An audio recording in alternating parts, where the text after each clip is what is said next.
যতক্ষণ আমরা দিল্লি থেকে ট্রেনে না নামাতে পারবো ততক্ষণ পর্যন্ত ওষুধের দাম কেন কোনো জিনিসের দাম কমবে না।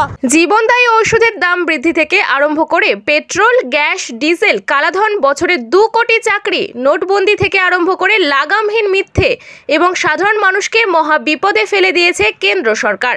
আজ জীবনদায়ী ওষুধের দাম বৃদ্ধির প্রতিবাদে বহরমপুর ওয়েস্ট ব্লক তৃণমূল কংগ্রেসের পক্ষ থেকে ব্লক সভাপতি আলাউদ্দিন শেখের নেতৃত্বে রাধারঘাট থেকে হাইরোড মোড় পর্যন্ত বিশাল প্রতিবাদ মিছিল করলেন।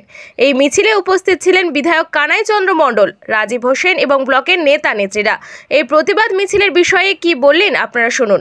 আপনারাও জানেন, আমরা সকলেই জানি যে মরণ ব্যাধি যেসব অসুখ রয়েছে সেই অসুখের জন্য যেসব ওষুধ মানুষের নিত্য প্রয়োজন হয়ে দাঁড়িয়েছে সেই সমস্ত ওষুধের দাম আকাশ ছোঁয়া করে দিয়েছে। এতে সাধারণ মানুষের জনজীবন একদম বিপন্ন হয়ে পড়েছে। তাই এই ওষুধের দাম বৃদ্ধির প্রতিবাদে আমরা সকলে রাস্তায় নেমেছি। ওষুধের দাম তো হঠাৎ বাড়ছে না, নরেন্দ্র মোদী গদিতে বসার পর থেকেই বাড়ছে, প্রতিদিন বাড়ছে। তাহলে আপনারা এর আগে প্রতিবাদ করেননি কেন? কি বললেন শুনুন। দেখুন, বিগত দিনে এই সরকার ছিল না, অন্য কোনো সরকার ছিল, তখন যে হারে দাম বাড়িয়েছিল তো তখনও তৃণমূল কংগ্রেস লড়াই করেছে, তখনও তৃণমূল কংগ্রেস বলেছে পেট্রোল, ডিজেল, গ্যাসের দাম দ্বিগুণ হয়েছে। টিএমসি প্রতিবাদ করেও কাজের কাজ কিছুই হচ্ছে না। দিদি ও মোদি দুজনেই এক মনে হচ্ছে। কি বললেন শুনুন। গণতান্ত্রিক পদ্ধতিতে এখানে সরকার গঠিত হয়।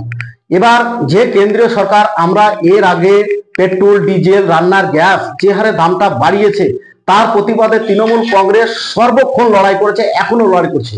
কিন্তু যখনই নির্বাচন আসে আমরা দেখছি যে কোনো ভাবে কখনো ইভিএম কারচুপি, কখনো বাহুবল, কখনো জোর দখল করে তারা সরকার গঠন করছে। ভুয়ো ভোটার থাকলে কেন্দ্র ও রাজ্য অর্থাৎ টিএমসি ও বিজেপি দুই দলেরই উপকার। এইভাবে প্রতিবাদ বা ভুয়ো ভোটার খুঁজে কি লাভ? কি বললেন শুনুন। তৃণমূল কংগ্রেস লড়াই করছে সেই ভুয়ো ভোটার বা ভুতুড়ে ভোটারকে ধরার জন্য। আমাদের সরকার, আমরা ডোর টু ডোর মানুষের কাছে যাচ্ছি, যেখানে যেখানে ভুতুড়ে ভোটার পাচ্ছি সেটা আমরা স্কুটির কাজ করছি। রাজনৈতিক দলগুলি তো হিন্দু মুসলিম করে বেড়াচ্ছে। একদিকে বিজেপির শুভেন্দু হিন্দু দরদি, অপরদিকে হুমায়ুন মুসলিম দরদি মনে হচ্ছে। কি বললেন এই বিষয়ে শুনুন।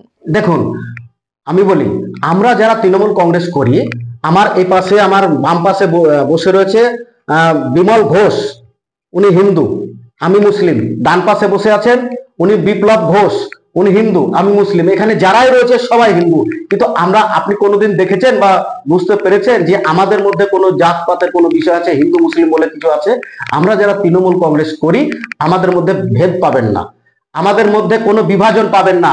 আমরা মানুষ সেবা, মানুষের পাশে থাকা, এটাই হচ্ছে আমাদের ধর্ম। 26,000-এর মতো চাকরি বাতিল হলো টিএমসির দুর্নীতির জন্য। টিএমসি কি এবার সরকারে থাকবে?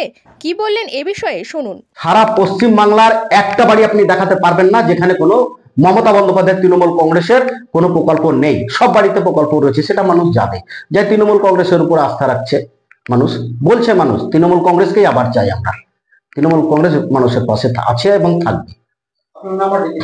আলাউদ্দিন শেখ, বহরমপুর পশ্চিম ব্লক তৃণমূল কংগ্রেস সভাপতি। যে প্রতিবাদ করে কি কেন্দ্র সরকার দাম কমাবে বা তার কানে ঢুকবে, কি বলবেন?